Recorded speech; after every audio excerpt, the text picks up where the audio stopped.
بسم اللہ الرحمن الرحیم۔ السلام علیکم پیارے دوستوں، آج کی یہ کہانی ہے ایک بوڑھے شخص کی جو 50 سال تک اللہ تعالیٰ کی عبادت کرتا رہا، صبر کرتا رہا، لیکن آخری عمر میں اس کے ساتھ کچھ ایسا واقعہ پیش آتا ہے جو کہ اسے پوری طرح ہلا کے رکھ دیتا ہے۔ یہ واقعہ بہت ہی زیادہ دلچسپ ہے، آپ کو ضرور پسند آئے گی، اس لیے آخر تک ضرور دیکھیے گا۔ اور اگر اب تک ہمارا چینل اسلامک کہانی سبسکرائب نہیں کیا تو ضرور سبسکرائب کرتے ہوئے ساتھ میں لگے گھنٹی کے بٹن کو بھی دبا دیجیے گا۔ سورج نکلا تو بوڑھا بزرگ گھر سے باہر آیا، مکے کی گلیوں میں گھومنے پھرنے لگا، شاید کہیں مزدوری مل جائے۔ تمام لوگ گرمی کی وجہ سے گھر کو لوٹ چکے تھے۔ مزدوری تلاش کرتے کرتے گرمی شدید تر ہوتی چلی گئی، اس کی ٹانگیں جواب دے رہی تھیں اور آنکھیں پتھرا گئی۔ کل رات اور دن سے بھوکا تھا، آج رات بھی وہ بنا کھائے ہی سو گیا تھا، اور آج دن میں وہ روزے سے تھا۔ پیٹ میں بھوک کی آگ لگی ہوئی تھی۔ اس کی خواہش یہی تھی کہ بس ایمان کی حالت میں موت آ جائے تاکہ وہ اس قید حیات سے رہائی پا جائے۔ انہی سوچوں میں گمسم مٹی کریت رہا تھا، اچانک اس کا ہاتھ ایک نرم اور ملائم چیز سے جا لگتا ہے۔ اسے کچھ یوں محسوس ہوتا ہے جیسے کہ سانپ کی دم ہو۔ وہ اپنا ہاتھ کھینچ لیتا ہے، پھر دل میں خواہش پیدا ہوتی ہے کہ کاش یہ سانپ مجھے ڈس لے اور میں جلد از جلد اس دنیا سے چلا جاؤں۔ لیکن ساتھ ہی خیال آتا ہے کہ مومن کے لیے کہاں جائز ہے کہ موت کی تمنا کرے۔ خودکشی کرنا اسلام میں ناجائز ہے، اسلام میں سخت حرام ہے۔ چنانچہ اس نے اللہ سے معافی مانگی اور دوبارہ اس چیز کو غور سے دیکھنے لگا۔ اسے بڑا تعجب ہوا کہ یہ بے حس و حرکت پڑی ہے۔ اس نے اسے پاؤں سے ٹھوکر بھی مارا، لیکن وہ چیز جوں کی توں پڑی رہی۔ اس نے ہاتھ سے مٹی ہٹا کر اسے پکڑا تو ہمیانی نکلی جو سونے کے دینار سے بھری ہوئی تھی۔ اسے دیکھ کر بھوک اور پیاس ختم ہو گئی، اعصاب میں نئی قوت پیدا ہو گئی، بلکہ مانو جسے جوانی ہی لوٹ آئی ہو۔ سوچنے لگا، میں کتنا خوش نصیب ہوں، یہ مال اپنے گھر والوں کے ہاتھوں میں تھماؤں گا تو کس قدر خوش ہوں گے۔ وہ اس وقت حسین اور روشن مستقبل کی امید میں خوشی سے پاگل ہو رہا تھا۔ اچانک ایمانی حس بیدار ہوئی اور دل میں القاء ہوا، یہ مال تیرا تو نہیں بلکہ یہ تو کسی اور کا ہے جو کہ گم ہو گیا ہے۔ سال بھر اعلان کرنے کے بعد اس صورت میں تیرے لیے حلال ہوگا جب اصل مالک نہ ملے۔ جب سال کی مدت اور اپنے رات کے کھانے کا تصور کیا تو پھر طاقت جواب دے گئی، کیا خبر سال بھر زندہ بھی رہوں گا یا نہیں، اور یہ بھوکی ننگی بیٹیاں کیا کھائیں گی، کیا پہنیں گی۔ خواہش پیدا ہوئی کہ تھیلی کو واپس اسی جگہ رکھائے اور آزمائش میں نہ پڑے، لیکن بذات خود دانا اور عقل مند انسان تھا۔ جانتا تھا کہ اگر گمشدہ مال کو دیکھ کر چھوڑ دے تو کوئی ذمہ داری نہیں ہوتی، لیکن اگر اسے پکڑ کر دوبارہ رکھ دیا جائے تو ذمہ داری رکھنے والے کی ہوگی۔ اسی قسم کے تفکرات دماغ میں ٹکرانے لگے۔ اسے محسوس ہوا کہ کن پٹی کی ہڈیاں چور ہو رہی ہیں۔ ایک طرف یہ خیال اٹھتا کہ دبا رکھو، کیا جاتا ہے، اللہ کا دیا ہوا رزق ہے، اس کے ذریعے بھوکی ننگی بیوی اور بیٹیوں کا پیٹ بھر جائے گا، ان کا تن ڈھانکوں گا۔ ارے کوئی بات نہیں ہے، طاقت ہوئی تو پھر سے دینار چکا دیں گے، اس کا کم بھی واپس کیا تو کیا فرق پڑے گا اس کو، اتنے سارے دینار ہیں اس میں۔ لیکن پھر دوسری طرف یہ خیال بھی پیدا ہوا کہ صبر کر، اے بھلے آدمی، امانت میں خیانت کا ارتکاب نہ کر۔ قبر کے کنارے بیٹھ کر مالک کی نافرمانی کا سوچتا ہے۔ چنانچہ پھر وہ اصل مالک کے ملنے تک ہمیانی گھر رکھنے چلا گیا۔ چوروں کی طرح گھر میں داخل ہوا تو اس کی بیوی نے دیکھ لیا اور پوچھا، ابو غیاث، ارے کیسے آ رہے ہو، کیا لائے ہو؟ جواب میں کہا، کچھ نہیں۔ بوڑھا انسان اپنی بیوی کو بتانا نہیں چاہتا تھا، جبکہ اس نے آج تک اپنی بیوی سے کوئی خبر چھپائی بھی نہ تھی۔ بیوی نے کہا کہ واللہ آپ کے پاس ضرور کوئی ایسی چیز ہے، لیکن کیا ہے، بتا دو نا۔ بوڑھا بزرگ ڈر گیا کہ کہیں میری بیوی کسی وہم میں مبتلا نہ ہو جائے۔ اسے سارا قصہ سنا دیا۔ وہ عورت دیندار تھی، لیکن ابو غیاث کی طرح صبر اور حوصلے والی نہ تھی۔ کہنے لگی، جاؤ اور کچھ خرید کر لاؤ، کیونکہ ہم لاچار ہیں اور لاچاروں پر تو مردار بھی حلال ہو جاتا ہے۔ ابو غیاث نے کہا، نہیں، ہرگز نہیں، اگر تو نے ان سے ہاتھ بھی لگایا یا کسی کو خبر دی تو تجھے طلاق ہے۔ لبابہ خون کے گھونٹ پی کر خاموش ہو گئی اور یہ اصل مالک کی تلاش میں گھر سے نکل پڑا تاکہ اصل مالک سے مل کر حلال طریقے سے کوئی درہم حاصل کر سکے۔ وہ حرم کی طرف چل دیا۔ حرم میں ایک نوجوان محمد بن جعفر تبری زیر تعلیم تھا۔ تبری کہتے ہیں کہ میں نے ایک خراسانی کو یہ اعلان کرتے ہوئے سنا، اے حاجیوں کی جماعت، میری 1000 دینار سے بھری ہوئی تھیلی کہیں گم ہو گئی ہے، جو کوئی اسے واپس کرے اللہ اسے دگنا ثواب دے گا۔ ایک بوڑھا بزرگ اٹھا جو محمد بن جعفر کے موالی میں سے تھا، کہنے لگا، اے خراسان کے رہنے والے، ہمارے ملک پسماندہ ہیں، حالات ہمارے بہت زیادہ خراب ہیں، شاید آپ کی ہمیانی کسی خوف خدا رکھنے والے انسان کو مل گئی ہو، آپ اس کے لیے انعام کا اعلان کر دیجئے نا، جسے لے کر وہ باقی واپس کر دے۔ نوجوان خراسانی نے پوچھا، ہاں بھائی کتنا انعام؟ ابو غیاث نے کہا 100 دینار، یعنی 10واں حصہ۔ اس نے کہا نہ بھائی نہ، ایسا نہیں ہو سکتا، میں اللہ پر معاملہ چھوڑتا ہوں۔ دونوں جدا ہو کر اپنی اپنی منزل کی طرف چلے گئے۔ تبری کہتے ہیں میرے دل میں آیا کہ وہ ہمیانی ضرور اسی بوڑھے کو ملی ہوگی۔ میں اس کے پیچھے پیچھے چلنے لگا۔ وہ بوڑھا ایک خستہ حال مکان میں داخل ہوا اور یوں گویا ہوا، لبابا کہاں ہے؟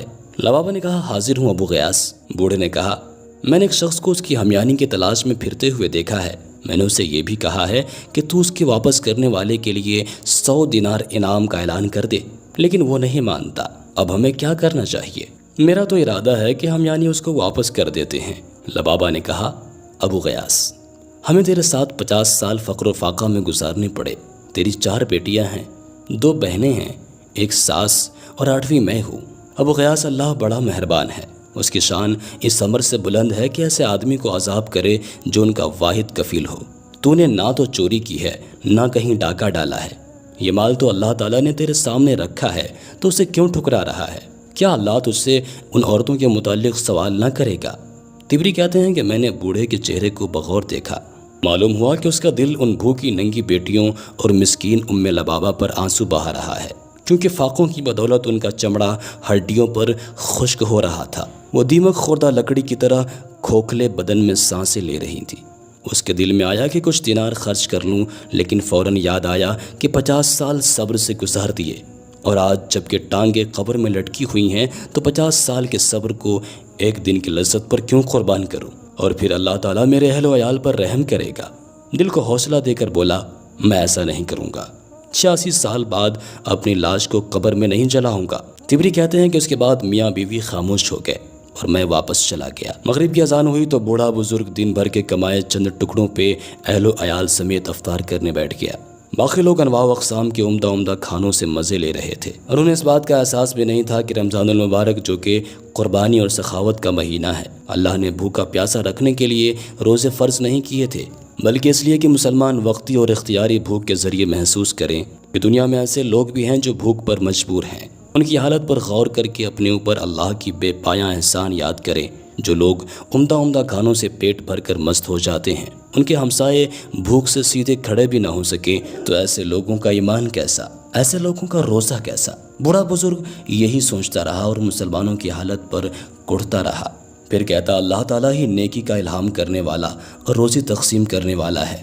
اس نے آج رات بھی بھوکے گزار دیا اور کھجوریں اور روٹی کے چند ٹکڑے بوڑھی ساس اور بچیوں میں تقسیم کر دیے۔ تبری کہتے ہیں کہ اگلے دن خراسانی حرم میں پھر وہی صدا لگا رہا تھا کہ کوئی میری 1000 دینار والی ہمیانی واپس کر دے تو اللہ اسے دگنا اجر دے گا۔ بوڑھا بزرگ اس کی خدمت میں عرض کرنے لگا، اے نوجوان، میں تجھے کہا تھا کہ ہمارا ملک بے آب ہو گیا ہے، وسائل زندگی کم ہیں، شاید وہ ہمیانی کسی خوف خدا رکھنے والے کو مل جائے تو انعام کے لالچ میں واپس کر دے، چلو 100 دینار نہ صحیح 10 دینار کا ہی اعلان کر دے۔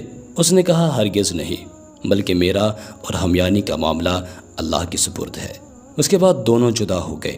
تیسرا دن ہوا تو خراسانی نوجوان پھر حرم میں وہی صدا لگا رہا تھا، اور وہی بوڑھا کھڑا ہوا اور کہنے لگا، اے نوجوان، تو نے 100 دینار دینے کا اعلان کرنے سے انکار کر دیا، پھر 10 دینار انعام سے بھی انکار کر دیا، تو آج 1 دینار کا ہی اعلان کر دے، شاید کوئی ہمیانی اٹھا لانے والا اس دینار کے لالچ میں واپس کر دے۔ خراسانی نے کہا نہیں، بلکہ میں قضیے کا فیصلہ اللہ تعالیٰ پر چھوڑتا ہوں۔ بوڑھے بزرگ کی امید کا آخری سہارا بھی ٹوٹ چکا تھا اور سوچنے لگا کہ ابھی تو 1000 دینار ہاتھ میں ہے، سارا نہ صحیح تو 1 دینار ہی رکھ لوں کہ بھوکے ننگے بیٹیوں کا سامان کر لوں۔ لیکن دینی جذبہ پھر سے موجزن ہوا اور قیامت کے دن کے خیال سے ڈر گیا۔ سوچا 50 سال کے صبر کو ایک دن کی لذت پر قربان کر دینا سراسر گھاٹا نہیں تو اور کیا ہے۔ ابو غیاث نے خراسانی نوجوان سے کہا، آؤ اور اپنی ہمیانی لے جاؤ۔ تبری کہتے ہیں کہ میں نے ان کے پیچھے پیچھے چلنا شروع کر دیا۔ جب دونوں گھر کے دروازے پر پہنچے تو شیخ اندر داخل ہو گیا۔ تھوڑی دیر کے بعد باہر آیا اور خراسانی نوجوان کو اندر لے گیا۔ میں بھی ان کے ساتھ اندر چلا گیا۔ شیخ نے اندر جا کر محفوظ جگہ سے ہمیانی نکالی اور نوجوان سے کہا، کیا تیری ہمیانی یہی ہے؟ نوجوان نے کہا، ہاں۔ پھر بوڑھے بزرگ نے ہمیانی کا سر کھول کر دینار دامن میں پلٹے اور گنے تو پورے 1000 نکلے۔ پھر کہا، یہ تیرے ہیں۔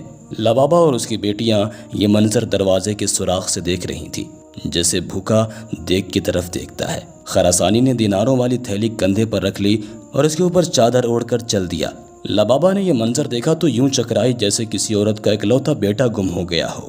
اس کی بیٹیوں کی باتیں کھلی کی کھلی رہ گئی۔ چند لمحوں بعد شیخ نے آہٹ سنی تو نظر اٹھا کر دیکھا کہ نوجوان واپس لوٹ آیا ہے۔ اگر یہ بوڑھا بزرگ اس سے روگردانی کر لیتا تو یہ بڑی بات نہ تھی، کیونکہ اس نے ان کے بھوکے ننگے مسکینوں کو دیکھ 1 دینار تک نہ دیا کہ وہ اپنی بھوک دور کر سکے۔ لیکن یہ بوڑھا بڑا بردبار اور حوصلے والا شخص تھا۔ فوراً بولا، بیٹے کیسے آنا ہوا؟ خراسانی نوجوان نے جواب دیا، اے میرے بزرگ، میرا باپ جب فوت ہوا تو اس کے پاس 3000 دینار تھے۔ اس نے مجھے وصیت کی تھی کہ میری سواری بیچ کر حج کا خرچ بنا لینا اور 1000 دینار اس شخص کو دے دینا جو بہت زیادہ غریب ہو۔ چنانچہ میں نے اپنے وطن خراسان سے مکہ تک کسی کو تجھ سے زیادہ غریب نہ پایا۔ لو یہ دینار رکھ لو، اللہ ان میں تمہارے لیے برکت کرے۔ تبری کہتے ہیں کہ وہ نوجوان ہمیانی رکھ کر واپس چلا گیا۔ یہ منظر دیکھنے کے بعد میں بھی واپس جا رہا تھا۔ مجھے کسی نے پیچھے سے آواز دی۔ میں نے پیچھے مڑ کر دیکھا تو وہی بزرگ میرے پیچھے دوڑ رہا تھا۔ اس نے مجھے اپنی طرف بلا کر کہا، تجھے ہمارے معاملے کی خبر ہو گئی ہے۔ حضرت عبداللہ بن عمر سے سنا کہ رسول مقبول صلی اللہ علیہ وسلم نے حضرت عمر اور حضرت علی رضی اللہ تعالیٰ عنہ سے فرمایا تھا، جب کوئی ہدیہ بن مانگے اور بلا طمع آئے تو اسے واپس نہ لوٹاؤ، نہ اللہ کے ناشکرے بن جاؤ گے۔ او ہدیہ میں سب حاضرین شریک ہوتے ہیں، چلو میرے ساتھ چلو۔ تبری کہتے ہیں کہ میں اس کے ساتھ چلنے لگا۔ بزرگ نے مجھے راستے میں کہا، تو بڑا مبارک ہے، میں نے عمر بھر ایسا مال نہیں دیکھا تھا اور نہ دیکھنے کی امید تھی۔ میری قمیص دیکھ رہے ہو، اس میں قیام لیل کرتا ہوں، فجر کی نماز ادا کر کے اتار دیتا ہوں تاکہ میری بیوی اور بچیاں اور بہنیں باری باری اس میں نماز ادا کر سکے۔ مزدوری کر کے چند کھجوریں اور روٹی کے ٹکڑے خرید کر گھر لوٹ جاتا ہوں۔ جب ہم گھر پہنچے تو بزرگ نے بلند آواز میں پکارا، لبابا اور فلاں فلاں۔ اس بزرگ کی آواز سن کر اس کی بہنیں، ساس اور بیٹیاں اکٹھی ہو گئی۔ اس نے ان سب کو دائرے میں بٹھا کر مجھے بائیں جانب بٹھا لیا اور سب سے کہا، اپنے اپنے دامن پھیلاؤ۔ چنانچہ میں نے قمیص کا دامن پھیلا دیا، لیکن باقی سب نے ہاتھ پھیلائے کیونکہ ان کی قمیص پھٹی ہوئی تھی۔ وہ 1 دینار ہر ایک کے ہاتھ پر رکھتا، 10واں دینار مجھے دیتا، یہاں تک کہ ہمیانی خالی ہو گئی اور ہم سب کو 100 دینار ملے۔ مغرب کی اذان ہوئی تو اس بزرگ کے اہل خانہ بھی عمدہ کھانوں کے ارد گرد بیٹھ گئے۔ بوڑھے بزرگ نے اپنی بیوی سے کہا، لبابا دیکھ لیا تو نے صبر کرنے کا فائدہ، اللہ صبر کرنے والوں کا اجر ضائع نہیں کرتا۔ ہم نے اپنے آپ کو حرام کے 1 دینار سے بچایا تو اللہ تعالیٰ نے ہم کو حلال کے ذریعے سے 1000 دینار عطا کر دیے۔ یہ بزرگ چند لقمے کھا کر اٹھ کھڑا ہوا اور باہر جانے لگا تو بیوی نے کہا، کہاں جا رہے ہیں؟ بوڑھے نے کہا، میں کسی فقیر روزے دار کو تلاش کرنے جا رہا ہوں تاکہ اسے اپنے ساتھ کھانے میں شریک کر لوں۔ یہ کہہ کر بزرگ دروازے سے باہر نکل گئے۔ تبری کہتے ہیں کہ مجھے اللہ تعالیٰ نے ان سے بڑا نفع دیا، ان سے میں اپنی خوراک حاصل کرتا رہا۔ 16 سال بعد مکہ آیا تو معلوم ہوا کہ وہ لڑکیاں شہزادوں سے بیاہ دی گئی ہیں اور شیخ چند ماہ بعد فوت ہو گیا۔ میں اس کی بیٹیوں کے شوہر کے پاس جاتا، ان کے بچوں سے ملتا اور سب کو وہ ہمیانی والا قصہ تفصیل کے ساتھ سناتا۔ وہ یہ قصہ بڑی دلچسپی سے سنتے، میری بڑی عزت کرتے۔ اللہ تعالیٰ ان تمام لوگوں پر رحم فرمائے۔ دوستوں، ہم یہ امید کرتے ہیں کہ آج کی یہ ویڈیو آپ کو ضرور پسند آئی ہوگی۔ ویڈیو کو لائک کرنے کے ساتھ ساتھ دوستوں کے ساتھ شیئر بھی ضرور کر دیجیے گا۔ میں آپ سے پھر ملوں گا کسی نئے واقعے کے ساتھ۔ جب تک کہ اپنا اور اپنے پیاروں کا بہت سارا خیال رکھیے گا۔ اللہ حافظ۔